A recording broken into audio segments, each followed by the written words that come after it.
We are from Group 21. We are doing the Shushenskaya Dam Accident, Russia, 2009.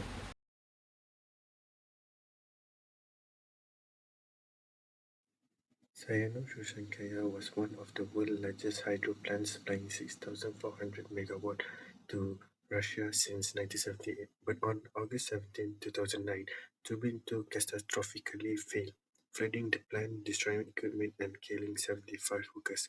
The disaster was caused by poor maintenance, design flaw, and weak safety protocol, exposing deep engineering, operational, and ethical failure.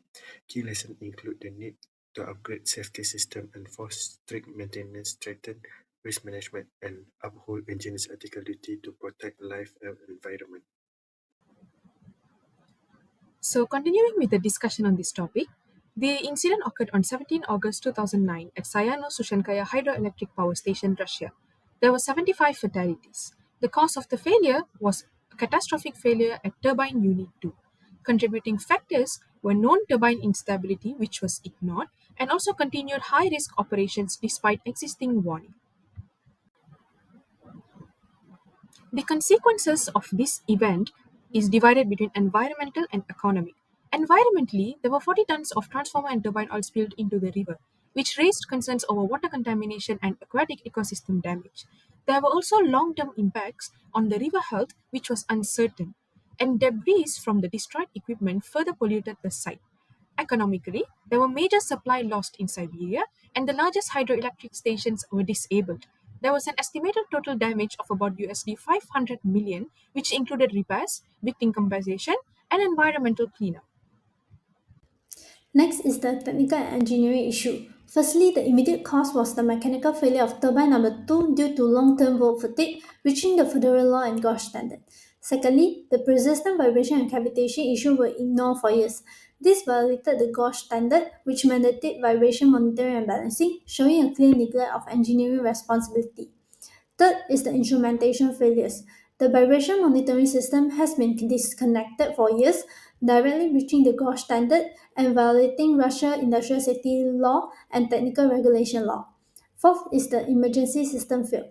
Shut-off valve did not activate automatically, which violate the industrial safety law. And finally is the long-standing maintenance and management failure show how the plant prioritized production over safety. This violates the industrial safety law and also the Russian Code of Engineering Ethics, which stress the duty to protect human life and the environment.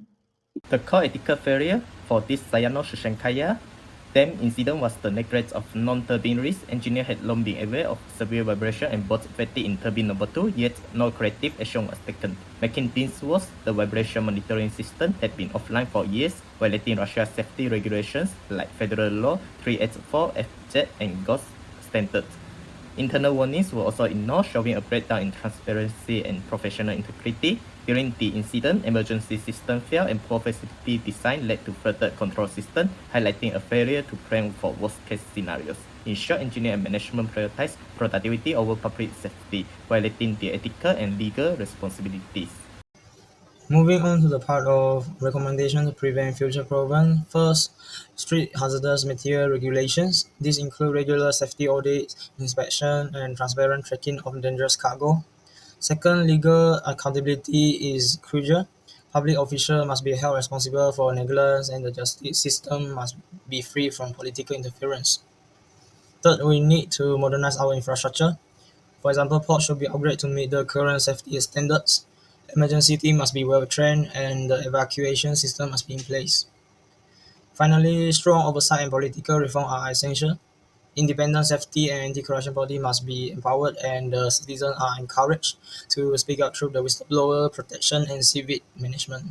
This tragedy was driven by poor maintenance, weak waste management, and serious ethical lapse. When turbine 2 failed, it killed 75 people and caused huge environmental and economic damage.